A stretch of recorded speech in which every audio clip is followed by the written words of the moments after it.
Good evening बच्चों। तो आप सबका पेपर ख़त्म हो चुका है एंड एक फीलिंग तो सबको कॉमन होगी कि all are now relaxed and have relief, right. लेकिन इसके अलावा और फीलिंग्स होंगी आपके दिमाग में, आई एम वेरी श्योर। क्या क्या? तो कुछ लोग खुश होंगे कि उनका यार पेपर अच्छा गया है, सो अब वो एडवांस की तरफ फोकस कर सकते हैं या अगले मेंस में और अच्छा स्कोर करना चाहते होंगे। दूसरा हो सकता है कि सर पेपर तो ढंग का गया नहीं है और आगे समझ में नहीं आ रहा क्या करना है। और वैरायटी हो सकती है, कुछ लोग आपके मोटिवेटेड भी होंगे कि सर इस बार हमने जितनी मेहनत की थी उसके हिसाब से पेपर अच्छा गया है, तो एक काम करते हैं अगली बार थोड़ी और मेहनत करेंगे और अच्छे नंबर्स आएंगे, right. So there are very mixed feelings. लेकिन इन सारी मिक्स फीलिंग के बीच में ना एक छोटा सा सवाल है। सवाल क्या? तो सवाल ये है कि व्हाट टू डू नेक्स्ट, अब आगे क्या, कैसे काम किया जाए। So don't worry, as a senior मैं आपके लिए कुछ टिप्स लेके आया हूँ जो आपको अभी हेल्प करेगी कि आप अब से लेकर के 2 मंथ कैसे प्रिपेयर करेंगे। वो 2 मंथ जो आपके लिए एज अ ड्रॉपर कैसे यूज़ करना है और as a 12th appearing student कैसे यूज़ करना है। तो भले मैंने आपका ये सेशन पूरा 2 सेक्शन में डिवाइड कर रखा है, but I will suggest you कि आप बिल्कुल आखिर तक ये वीडियो देखें। बहुत सारी इन्फॉर्मेशन है जो आपके सबके लिए काम आएगी, राइट। चलिए तो हम शुरू करते हैं। तो फिलहाल मैंने ये ब्लैंक रखा है। You can ask why blank इसलिए रखा है ताकि मैं कुछ इन्फॉर्मेशन आपको बताना चाहता हूँ। क्या? और ये इन्फॉर्मेशन सबके लिए इंपॉर्टेंट है। तो करना क्या है बच्चों, सबसे पहले आज आप सबसे पहले अपने जो चैप्टर्स हैं उनको 3 बेसिक पार्ट्स में डिवाइड कर दें, राइट। तो मैं बता रहा हूँ कि सर डिवीजन करना कैसे है इन चैप्टर्स का। तो मान लो आपके चैप्टर्स हैं, इनको डिवाइड करना है आपको 3 पार्ट्स में। एक है आपके लिए गुड, जो आपके अच्छे टॉपिक्स हैं। जब मैं कहता हूं बच्चों गुड, तो गुड का मतलब है वैसे टॉपिक्स जिनके आपने थियरीज भी आपको पता है और उनके आपने सवाल भी लगा रखे हैं, वो आपके गुड वाले सेक्शन में आएंगे। दूसरा होगा आपके लिए एवरेज।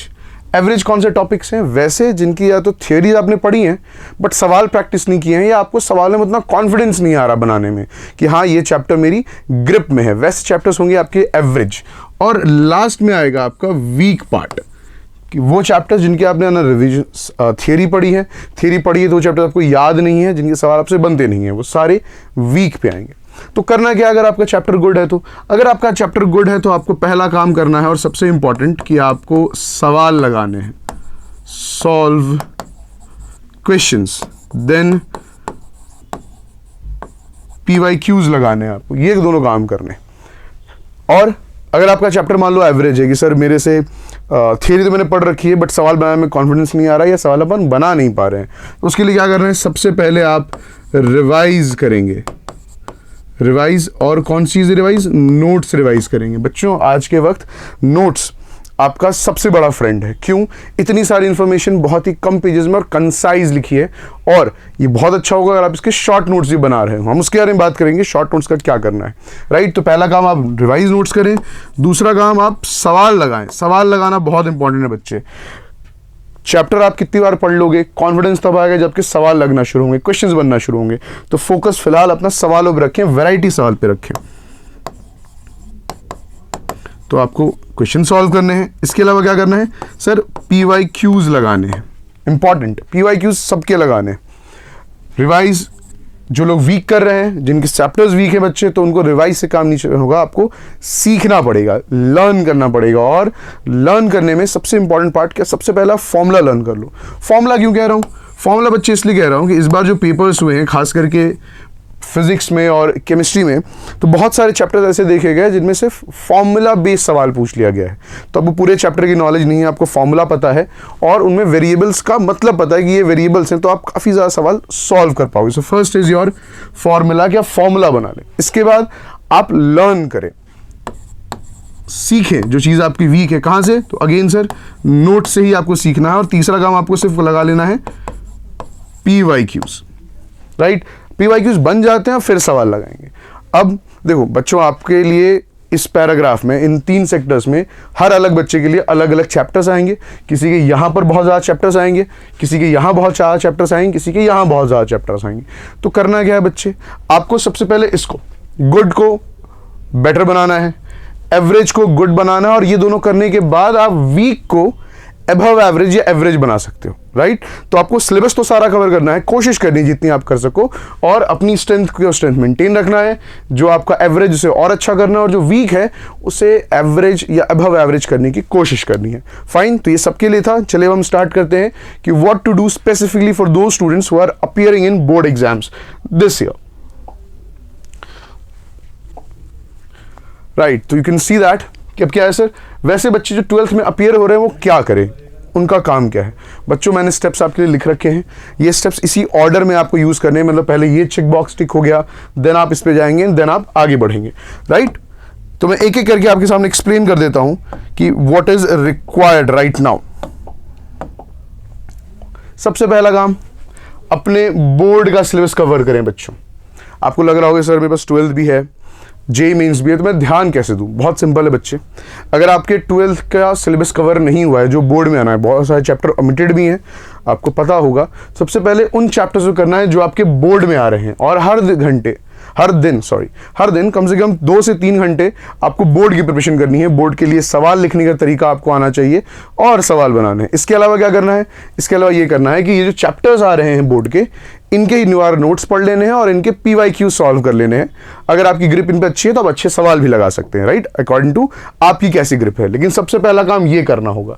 सर फायदा बड़ा इंपॉर्टेंट है। फायदा इंपॉर्टेंट ये है कि अगर आप ये बोर्ड के सवाल अच्छे से लगा लेते हैं, इनकी मेंस हिसाब से प्रिपरेशन ढंग से कर लेते हैं बच्चों, तो इसमें से आपके 9 to 10 क्वेश्चंस जेईई मेंस का सिलेबस अक्वायर करते हैं। मतलब आप बोर्ड के साथ पढ़ते पढ़ते भी 9 से 10 सवाल अपने लिए आप मेंस के लिए प्रिपेयर कर रहे होंगे। ये हमारा पहला टास्क। दूसरा, शॉर्ट नोट्स चैप्टर वाइज। ये आपसे क्लासेस में बहुत बार बताया जाता है, चाहे आप ऑफलाइन कर रहे हो या ऑनलाइन, आपको ये बताया जाता है कि आप शॉर्ट नोट्स बनाएं।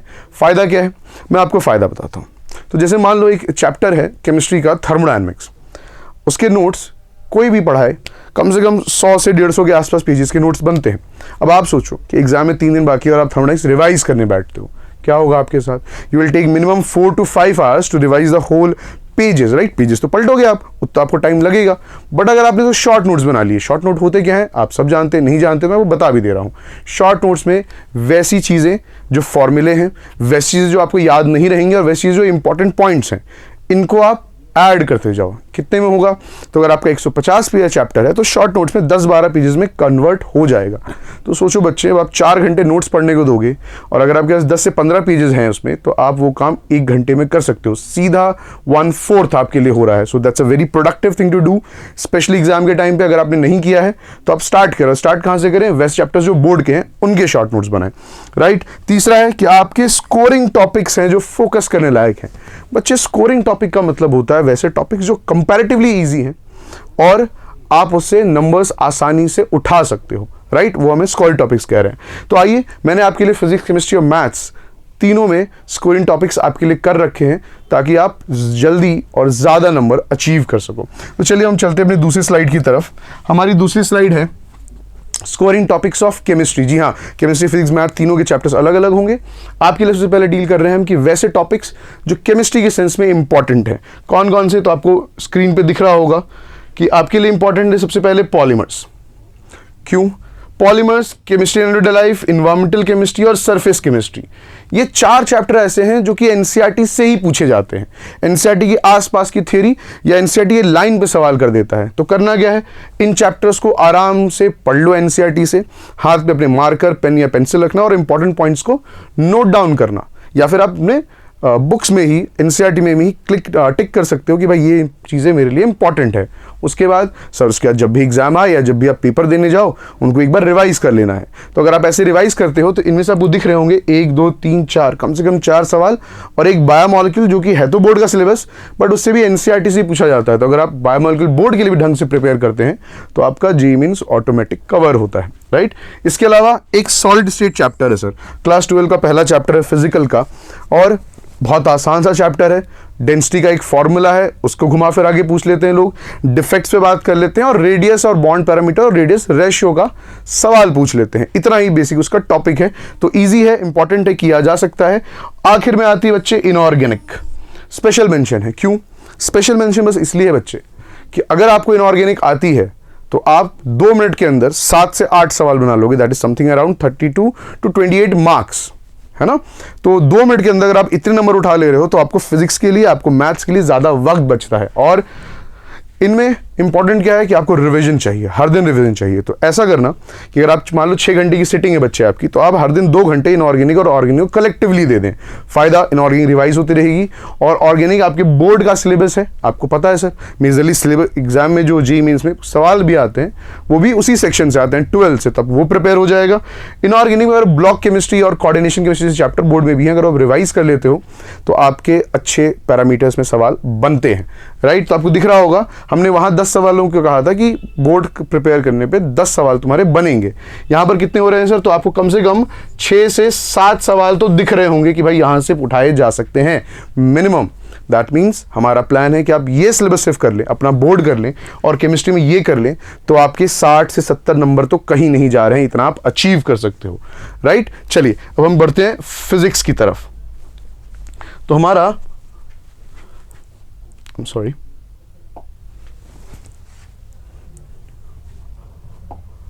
फिजिक्स की बात कर लेते हैं। फिजिक्स में वो टॉपिक्स दिख रहे होंगे sir, heat and thermodynamics easy topic है। थर्मोडायनेमिक्स जितनी केमिस्ट्री में है वो भी फिजिक्स का पार्ट होती हैं फर्स्ट लॉ तक, तो वो भी आपको फायदा देंगी।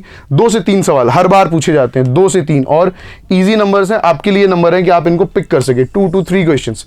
ग्रेविटेशन, इलेक्ट्रोस्टैटिक्स का चैप्टर है बच्चों, आप भी फॉर्मूलाज देखते हो, फोर्स इज इक्वल टू के Q1 Q2 upon R square. वही अगर आप ग्रेविटेशन बात करते हो तो क्या होता है सर ग्रेविटेशनल फोर्स?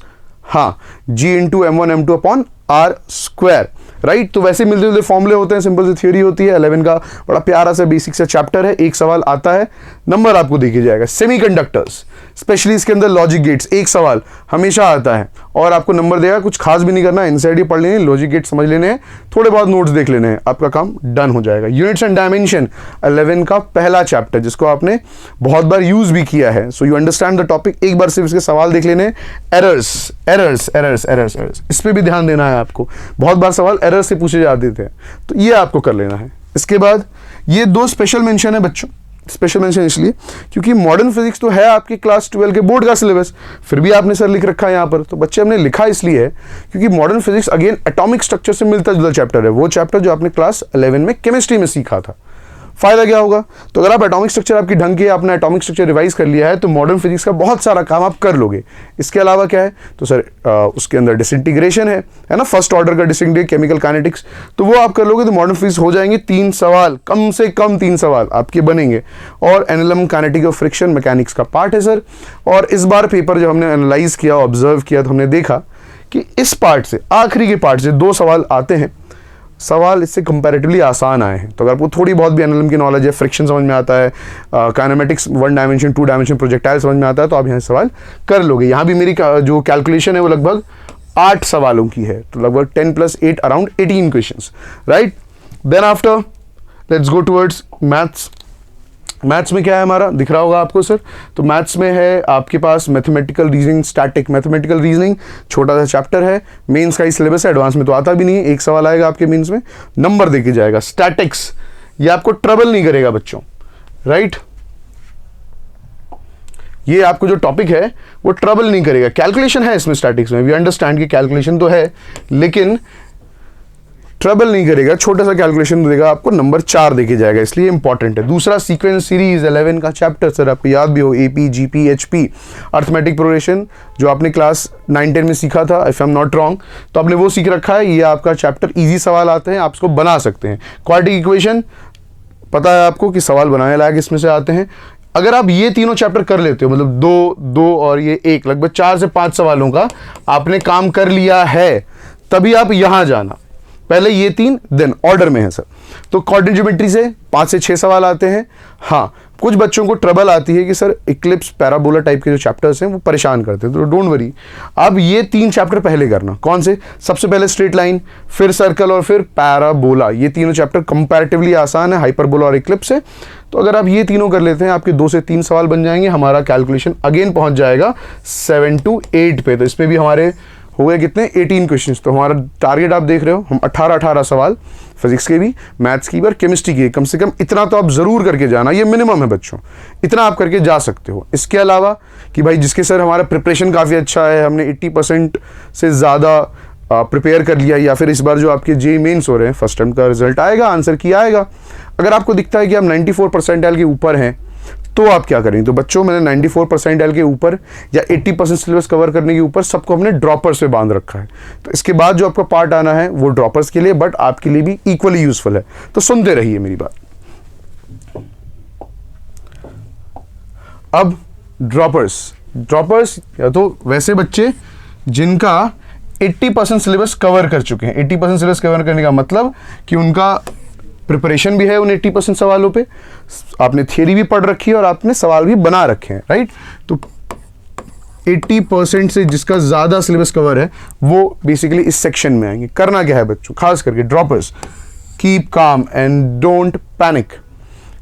पैनिक नहीं होना है। पैनिक क्यों नहीं होना है? बहुत सारे बच्चों के दिमाग में ये बात चल रही है कि उनका 1 साल ज़्यादा उन्होंने ले लिया है, तो वो प्रेशर क्रिएट कर सकता है बच्चों, but don't take that pressure.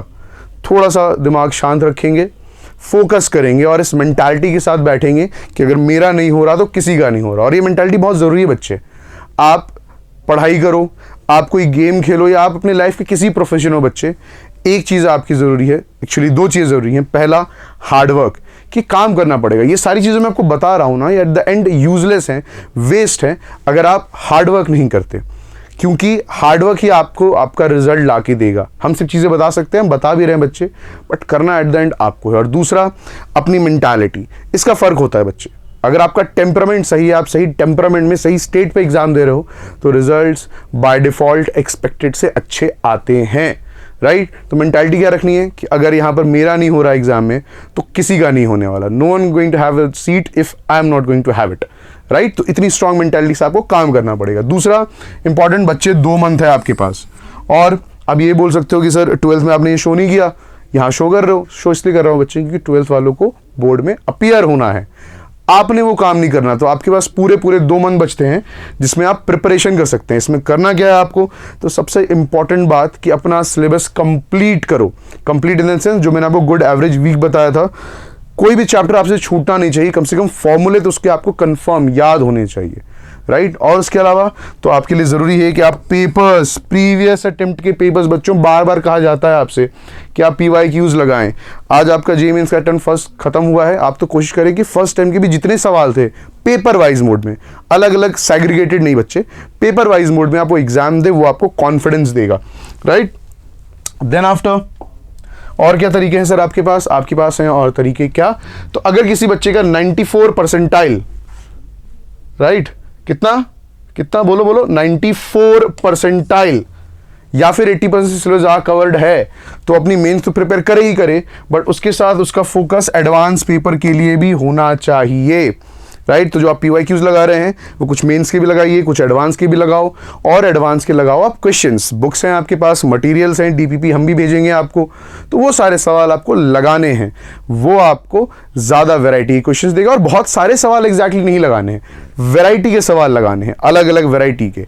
उससे आपको ग्रिप बनेगी ओवरऑल कंटेंट पे, right. Then after mock test. बच्चे मॉक टेस्ट पता नहीं आप क्यों नहीं देते, आपको बार बार ये कहा जाता है कि आप मॉक टेस्ट दें। मॉक टेस्ट आपको अपनी गलतियां दिखाएंगी, आपको आपका आईना दिखाएंगी, see this is what I am good in, और इस पर मेरे को काम करना है। तो वो आपको देखना, रियलिटी चेक बड़ा ज़रूरी है, एनालिसिस बड़ी ज़रूरी है। और लास्ट लाइन भी यही है सर कि आप एनालिसिस तो करें परफॉर्मेंस का, कि आपकी गलतियां क्या हो रही हैं, किन चैप्टर्स में आप वीक हो, किन टॉपिक्स में वीक हो, क्या आप सिली मिस्टेक करते हैं।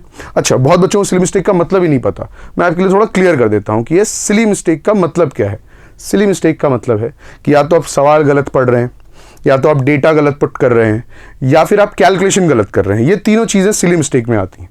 तो क्या ये हो रही हैं आपकी, या फिर आप ओवरऑल कंसेप्ट ही गलत लगा रहे हो, वो कंसेप्चुअल मिस्टेक हुई। तो इस तरह करके सेग्रीगेट करना पड़ता है आपको। अगर आप ये एनालिसिस कर रहे हैं और इस पर काम कर रहे हैं, तो धीरे धीरे देखोगे कि तुम्हारी एग्जाम के लिए स्ट्रैटेजी और तुम्हारा टेम्परामेंट अच्छा होता जाएगा, बेटर होता जाएगा। लास्ट सर, ये बहुत बार बोला गया है कि PYQs, इसका कोई अल्टरनेटिव नहीं है। तो इतने सारे अगर आप काम करते हो तो मुझे उम्मीद है कि आपका पेपर सेकंड अटेम्प्ट का बेटर जाने के फुल ऑन चांसेस हैं, राइट। बट वही आखिर में कि मेहनत आपने करनी है, हम आपको सिर्फ बता सकते हैं। तो इट्स अ हाई टाइम। अब अगर आप मेहनत नहीं करते हैं तो आप ज़रूर पीछे होंगे। So work hard, work smart, just not hard but work smart, right. और इसके अलावा बहुत सारे आपके दिमाग में सवाल हैं। एक सवाल हमने अभी काउंटर कर लिया है कि व्हाट टू डू नेक्स्ट, इसके बाद बच्चों हमारे पास और चीज़ें हैं आपको बताने की, धीरे धीरे हम आपकी तरफ आते भी रहेंगे, वीडियोस आपकी तरफ आएंगे, right? So I guess that's all for the day. This is me Shiv signing off. Thank you.